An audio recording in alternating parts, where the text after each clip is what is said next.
Well, we have been on the hunt for a Nigerian Dwarf buck for our breeding program. Oh my gosh, it's been 3 or 4 years. We thought we found one. I think it was 2 years ago we thought we found one. It ended up totally not working out for what our program was. So just kind of been hanging out, just trying to find that perfect dude that would come along. And this little man, I happened to jump on Craigslist yesterday just on a whim. And sure enough, there was an ad. And I was able to get breeding information, pedigree, all of this information. And this little dude is exactly what we've been crossing our fingers trying to find for, gosh, I think it's been 4 years. And so we are thrilled to bring him home. He doesn't, well, like they called him Comet. We're not a big fan of it. It's hard to say in a hurry. We like names that are easy to say.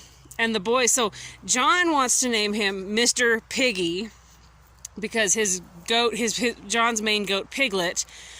Anyway, he's been singing that this is Mr. Piggy. John does not want Mr. Piggy. He wants something else. And so he's been looking at all the different names of the princes and heroes of Disney stuff. So far, we haven't picked out a name yet. But he's just the cutest little thing. So he's totally people friendly, absolutely loves people.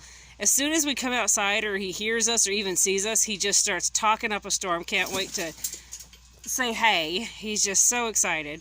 And you see the white powder in there. That's some 7 dusting powder. We dust our goats this time of year, clear through fall. We dust them once a week. And so we dusted him just in case he comes in with any weird bugs. Usually we'd also give him a bath, but he's a baby. He was born February 22nd, so he's just a little dude. And we don't want to stress him out way too much when you first get him. And babies, you just don't want to stress them out anyways. You want to do everything you can to make things easy for him. So we did not give him a bath, but as soon as he's settled in, which I don't think is going to take too long, once he's settled in, he's going to be getting a Dawn dish soap bath to potentially kill any bugs that he might have. But he'll be getting the 7 dust spray to kill if he brought in any bugs. But so yep, that's our little dude right there, brand new. We are so excited to have a new buck.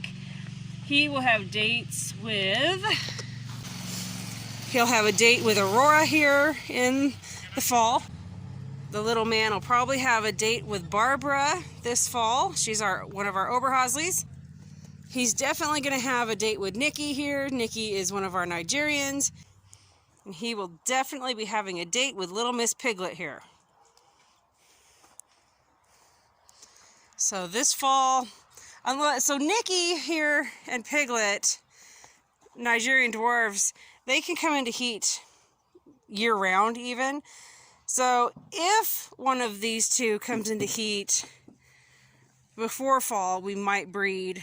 That way I'm able to milk goats longer through the year, have a goat that's in milk longer. Hazel here is going to have a repeat breeding to Cinderella's dad. We're going to repeat that breeding if Hazel is still in really good health in the fall. But Barbara here, she's due in 3 or 4 weeks. She's due and she's bred to Cinderella's dad. And anyway, we'll be milking them, but if we can maybe have some fall babies, it would extend our milking supply throughout the year. To have fall and spring babies being born, it'll extend these mamas. Hi, sweet girl. What are you doing? You're being bossy, huh? Cinderella, you snoozing? Hi, Hazel.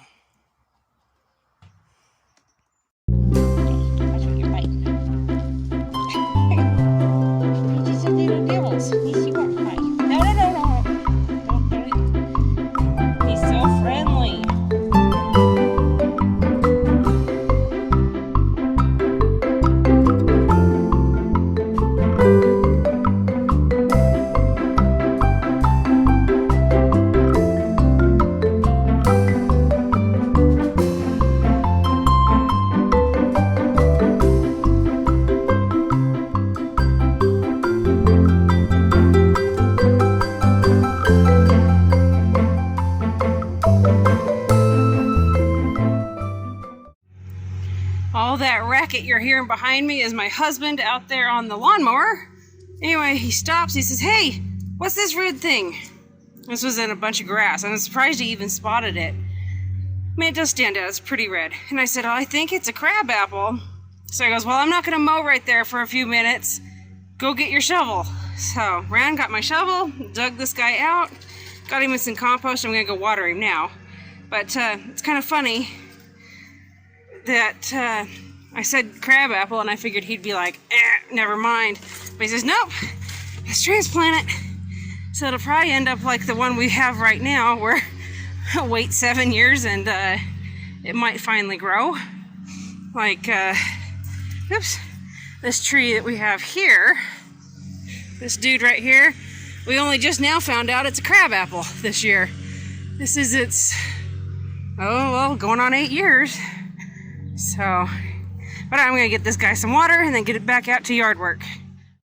All right, I get to brag on my hubby for a moment. So we're back here. This is where we garden at my neighbor's. And he's looking at me funny and I was like, what? And I'm like, okay, because I was back there doing some mowing. Anyway, so he takes that big lawnmower and he does a strip like this so I can get to my beds that are in here. And see, this is 2 years worth of gardening in poor soil. This was just pasture and lawn. It's just poor soil. Anyway, he strips it down and I can see where the garden was here. And we're expanding this year, making bigger beds. So anyway, he's over there and he kind of gives me this face and I was like, what in the world is he doing? And he put the lawnmower deck really, really low and he's stripping me another garden strip over there. The neighbor had given us permission, so I didn't know he was going to do it tonight. But stripping me a new row. That'll be a really, really great spot for more greens and brassicas like cabbage, broccoli, stuff like that.